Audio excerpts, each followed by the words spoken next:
What is largely felt to be the first electronic instrument was the theremin.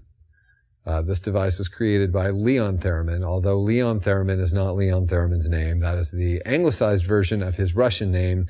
And to be honest, I don't know how to pronounce his Russian name, but we all call him Leon Theremin, so that's what I'm going to do.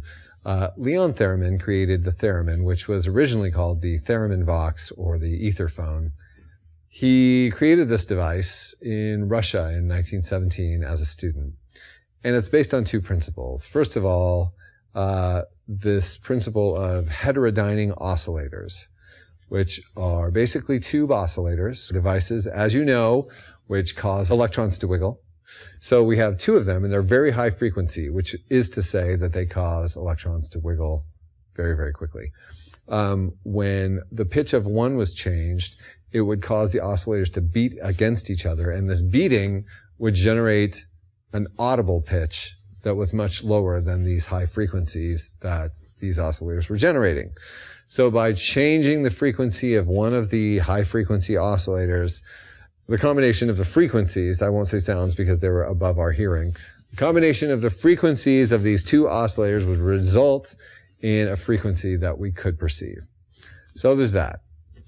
And the other principle was one where this device would basically create a field that when an object that could hold capacitance was introduced to that field, it would be sensed by the device. As it turns out, the human hand is a device which can hold capacitance. When your hand was brought into that field, it caused a change in the pitch of one of the oscillators, resulting in an audible pitch change in one instance, or there was another antenna that would control the volume overall of that resultant tone of the two heterodyning oscillators, which is a very confusing way to say when you put your hand near one of the antennas, you could generate a pitch, and when you put your hand near the other antenna, you would control the volume. This was the first instrument you did not have to touch to play. And it was completely electronic in nature, which made it, the first truly electronic musical instrument, which was incredible. And it was downright magical because you didn't play it.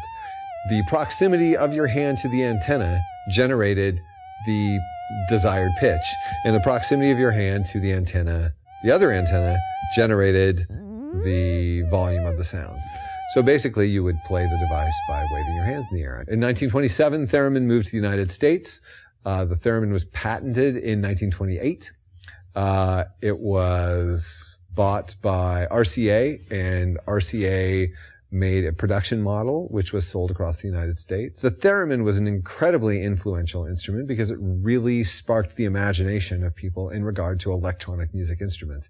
And it was an instrument that earned the respect of traditional musicians because it was really very challenging to play, and it took someone with a great deal of musical skill and physical discipline to be able to effectively play it. So it was not a novelty, it was a truly wonderful electronic music instrument that was appreciated. In any case, it was an adequate demonstration that these electronic technologies, such as oscillation and amplification, could be actually used to create viable and interesting musical instruments. In addition to that, the theremin was a very big influence on a future inventor and innovator named Bob Moog.